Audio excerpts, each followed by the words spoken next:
Hey, it's Dr. Amanda with Straightsmile Solutions, straightsmilesolutions.com, and I'm a little bummed out today. I don't normally talk about my clients to you guys because I mean everything is super private, and I definitely never disclose names or anything like that. But I had an experience in the last few weeks that kind of bummed me out, and I wanted to tell you guys about it, and mostly just as an advisory. If you're thinking about signing up for our concierge or VIP services, I want to make sure you know what you're gonna expect and what the experience is going to be like. And I kind of figured that people who follow my channel, especially the Invisalign playlist, they have an idea of what it's going to be like to get educated on working up a case with me. I mean, if you've gone through my 300, 400 plus videos, you kind of have an idea of how my brain works and what we're going to do. But clearly, there was a doctor who follows and probably will listen to this. So I don't mean this maliciously in any way. It's just, uh, yeah, doctor signed up. Doctor was like super excited, like, wow, this is so cool. This is gonna be so perfect.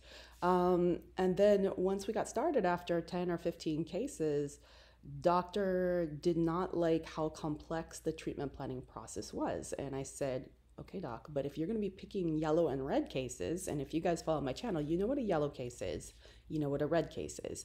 If you don't know what the difference between a yellow and a red case is, go into my channel, put in the keyword yellow and red, watch those videos. So in terms of case selection, doc, if you're gonna pick yellow and red cases, and I usually recommend starting with green, then maybe if there's a few yellows, you can work with an orthodontist and tackle those yellows, but you have to do things systematically and in a certain way. And especially if they're going to be red and interdisciplinary with, implants already existing and bridges already existing and perio and stuff like that. I mean, there's a lot of hoops you're going to have to go through in order to treatment plan this. Like a lot. It's not just treatment plan. And you can't cut corners immediately. And that's what I'm getting at. Like, I know a patient only wants straight front teeth, but you can't do that. Like, you can't. I've made so many videos on compromised cases. It's not a matter of if you're going to get audited by a dental board or an insurance company, and hopefully you're not going to have a trial. It's a matter of when. It will happen. You have to treat your cases to the level of an orthodontist. No, not even just to the level, better than an orthodontist. I don't care how sloppy the orthodontists in your community are, you're going to be held to a higher standard as a primary care dentist. And I'm going to teach you to do this like we did in residency. We're going to systematically tackle it the right way. That means every single patient that comes in needs to know what perfect is, how they can get it. And you may not be able to provide perfect. You may not. Perfect may require jaw surgery. Perfect may require TADS. I don't help with cases that need jaw surgery and TADS. You must refer those out. I will not help you with those. That is, no. That I when I set up my consulting business, I made boundaries with all my insurances to do what I do that keep me out of trouble. And that was definitely a no-go. Also, I don't think primary care dentists should be doing this. I'm sorry. I just ethically don't think it's the right thing to do. And I have, no. So refer them out. And if you can't explain what perfect is and how to get there, because it's not a service you offer, then you need to refer them to the orthodontist to get that information. All they got to do is go in for a consult. It's not that hard. Sometimes they even do virtual consults. Get the information, get the write-up, have it explained to them in the right way, and then maybe they can come back and we can extrapolate some type of improved plan. Maybe we can't.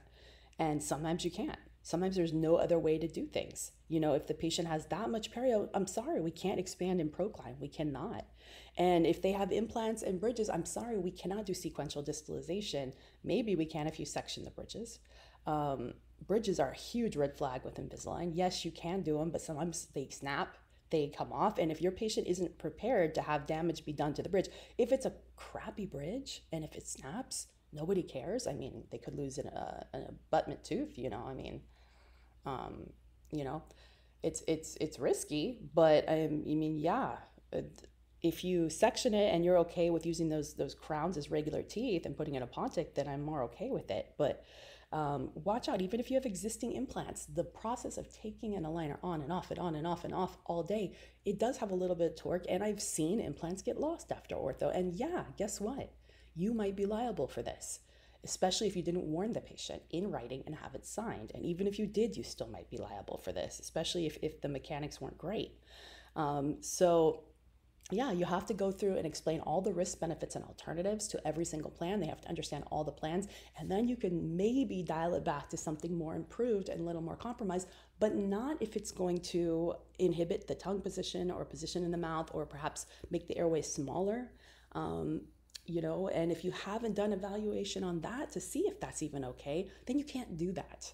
So sometimes you just can't take all the cases. You just can't. It's just not possible. If you're going to make this patient function and be less healthy potentially, I say potentially because we don't know for sure, then you don't want to take that case just to give them straight front teeth. Just do restorative. Y'all are restorative dentists. Just do some really nice crown and bridge. I mean, it's going to be a $20,000, $30,000 case. Just do that. I'm giving you a huge case. Instead of struggling with ortho, do a gorgeous restorative case, on these complex patients. And if they've already got that much perio, they're gonna lose their teeth down the road anyways, probably. So why do they want to invest in $6,000 or $7,000 of ortho if it's not gonna last? I don't know. But yeah, so anyways, long story short, this doctor sent me a pretty nasty email saying that all these hoops were unnecessary. And I was like, ugh, really? All right. Then I guess you don't want to work with me, because I'm sorry that I'm putting in all the extra work to do things correctly and to teach you how to do things correctly, to keep you out of water. I mean, if you want someone that's just going to crank out a crappy treatment plan, I'm sure there's plenty of services that will crank out mass-produced cookie cutter AI-based crappy treatment plans. I mean, that's what all these engines are for. That's what they're there for, in my opinion. They're not customized for the patient. They're not thinking holistically about the airway, the breathing, the face, the soft tissue, the function, the joints, and everything. The tongue position. There's so much you have to think about when you do an orthodontic treatment plan. It's literally a work of art. And no, it's not fast. It is cumbersome and it takes time if you're going to take harder cases. That's why I tell people you gotta do kids and teens. I don't care what type of recession, the economy, people never skimp on their kids. Kids will always get treatment. I've made content about this. I've been through enough recessions, downturns, weird things that happened in the last 20 years. Kids will always get their treatment. They will. Maybe not today, but within 6 months, they will get it, especially if they understand the kid is growing and that the outcomes are gonna be diminished. Now, the adults may not get it, but the kids will get it. So put your money and your education into learning about treating kids and teens. It's not that scary. I think all these perio and interdisciplinary cases are way more risky and scary than treating a kid or teen. I'm very comfortable with treating kids and teens. And yeah, growth can be weird, but you can learn what things to look for to know if there's a chance that growth is going to be weird and unpredictable. You flag it, you let the parents know, you monitor it, and then you pivot if you need to. Very rarely do you ever have to do a jaw surgery if you start early enough where they're still growing and catch things, assuming that the patient doesn't have major habit issues, major myofunctional issues, major ANT issues, or major syndrome issues. And those are the 4 things where those are going to be outside your control. So hopefully this helps. I'm just throwing this out there as a full-on public service announcement.